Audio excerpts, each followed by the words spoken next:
Saudara-saudara yang dikasihi Tuhan Yesus, selamat berjumpa kembali dengan Repen Renungan Kristen Pendek. Kiranya kasih karunia dan damai sejahtera dicurahkan bagi kita semua dari kasih Bapa, Putra, dan Roh Kudus. Mari kita berdoa sejenak. Bapa yang begitu besar kasih dan pengampunan-Mu, izinkan kami untuk mengenal firman Bapa. Biarlah kuasa Roh Kudus kan memampukan kami memahami apa yang Tuhan ajarkan dalam kasih Tuhan Yesus. Amin. Saudara-saudara yang dikasihi Tuhan Yesus, kita hendak belajar firman dengan judul Lihatlah Anak Domba Paskah yang menghapus dosa dunia. Saat ini kita semua umat Kristiani tengah menjalani masa Paskah. Kita diajak menghayati masa-masa sengsara Tuhan Yesus dalam mengemban misi Allah Bapa untuk keselamatan manusia yang telah jatuh ke dalam dosa. Satu hal yang sangat besar, bahkan pemazmur sering menyebut dahsyat, adalah kasih Allah Bapa kepada manusia dengan memberikan pengampunan melalui kedatangan Kristus sebagai Tuhan dan Juru Selamat. Yohanes 3 ayat 16 sangat jelas sekali menyatakannya. Karena begitu besar kasih Allah akan dunia ini, sehingga Ia telah mengaruniakan anaknya yang tunggal, supaya setiap orang yang percaya kepadanya tidak binasa, melainkan beroleh hidup yang kekal. Ayat ini menyatakan betapa besar kasih Allah kepada manusia di dunia ini yang telah jatuh dalam dosa, dan Allah ingin manusia tidak binasa tetapi beroleh hidup kekal selama-lamanya di surga kelak dengan cara menerima dan percaya Sang Anak, Sang Putra, yaitu Yesus Kristus. Kata anak itulah kata yang sangat tepat dipakai Tuhan untuk menyatakan betapa kasih empatinya Tuhan pada manusia. Tuhan tidak memakai kata-kata hambaku, pesuruhku, tidak, tapi anak sebagai wujud kedekatan kesatuan Allah dan Sang Anak. Ada ditulis di kitab Yohanes 1 ayat 34 demikian. Dan aku telah melihatnya dan memberi kesaksian, Ia inilah Anak Allah. Saudara-saudara, Yohanes Pembaptis melihat tanda yang ditunjukkan Tuhan bagi Sang Anak ini dengan berkata, Aku telah melihat Roh turun dari langit seperti merpati, dan Ia tinggal di atasnya.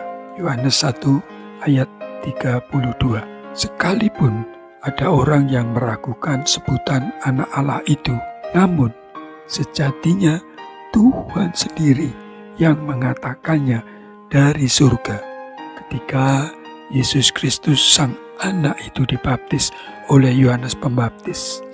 Dalam Matius 13 ayat 17 ditulis demikian. Lalu terdengarlah suara dari surga yang mengatakan, Inilah anakku yang kukasihi, kepadanyalah aku berkenan. Kitab Lukas pun menyampaikan kesaksian seperti ini, bahwa Yesus Kristus adalah anak Allah.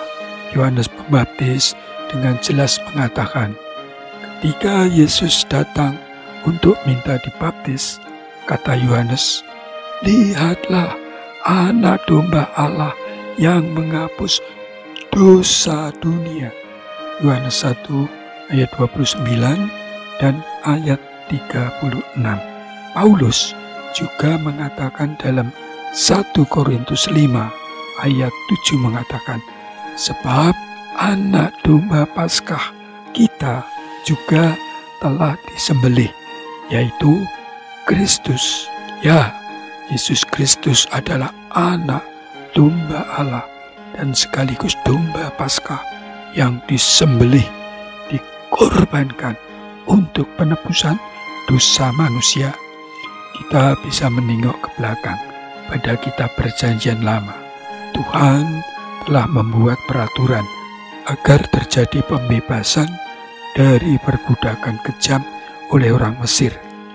Bangsa Israel yang tertindas itu harus menyembelih domba yang sebagian dari darah domba itu diusapkan, dilaburkan pada tiang pintu rumahnya sebagai tanda bebas dari maut yang akan datang.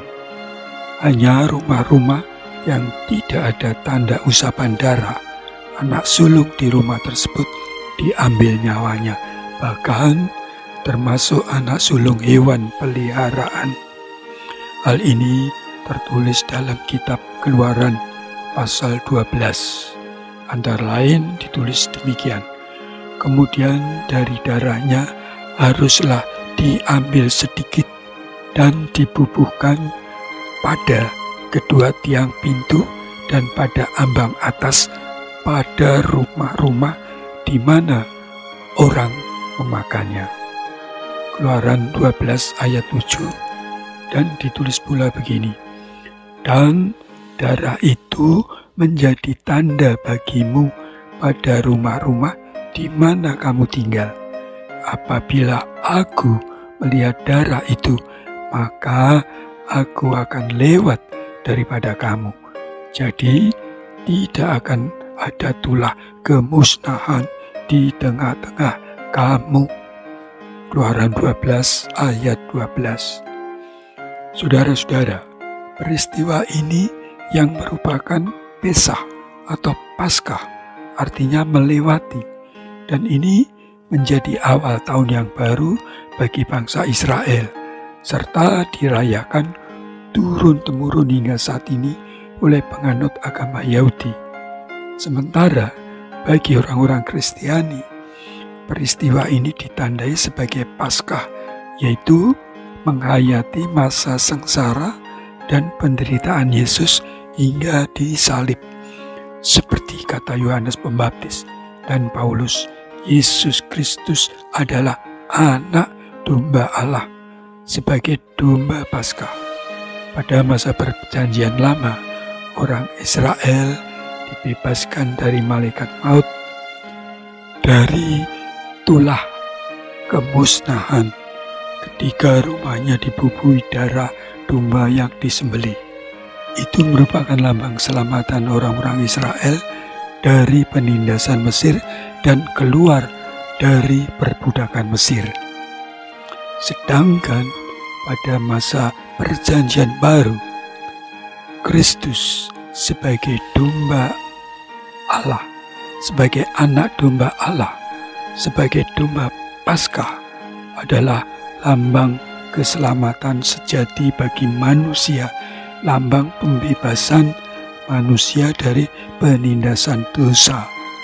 Dengan Kristuslah sebagai domba Allah yang merupakan korban penebusan dari kuasa dosa atau maut, sehingga manusia dibebaskan dari kuasa dosa dan dijauhkan dari api neraka. Yohanes Pembaptis mengatakan di ayat tadi, yang menghapus dosa dunia.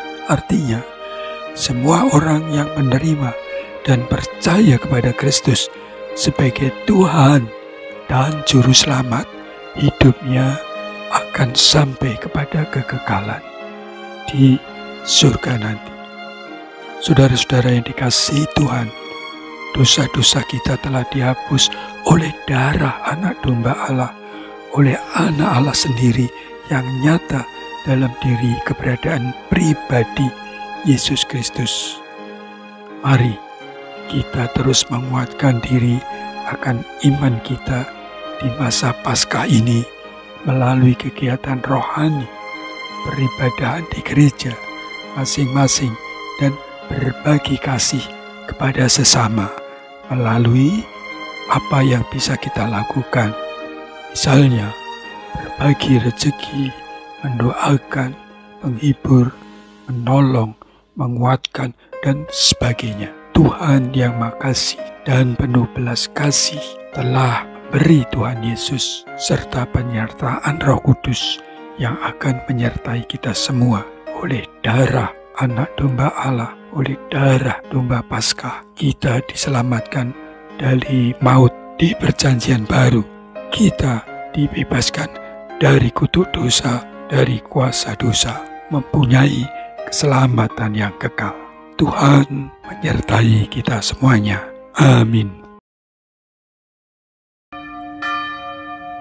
Bapa kami yang di surga, kenankanlah kami menyampaikan doa syafaat untuk saudara-saudara kami Bapa. Mereka yang mencari pekerjaan, Tuhan berkati untuk dapat pekerjaan. Biarlah itu menjadi sarana untuk membangun masa depannya. Kami mohon dalam nama Tuhan Yesus. Kami berdoa Bapa untuk anak-anak Tuhan yang sudah bekerja dan menyiapkan untuk membangun rumah tangga, namun belum bertemu calon pendamping hidup. Tuhan pertemukan dengan jodoh pilihan Tuhan sendiri, supaya mereka boleh membangun rumah tangga yang senantiasa bersyukur kepada Bapa. Berkati Bapa dalam nama Tuhan Yesus. Tuhan, kami juga berdoa buat mereka yang sudah membangun rumah tangga namun belum mempunyai keturunan. Mari Tuhan berkati sehingga boleh menjadi keluarga yang penuh sukacita dalam nama Tuhan Yesus. Tuhan, kami berdoa untuk mereka yang sakit. Tuhan berkati setiap upaya pemulihan kesehatan mereka, baik yang di rumah maupun di rumah sakit.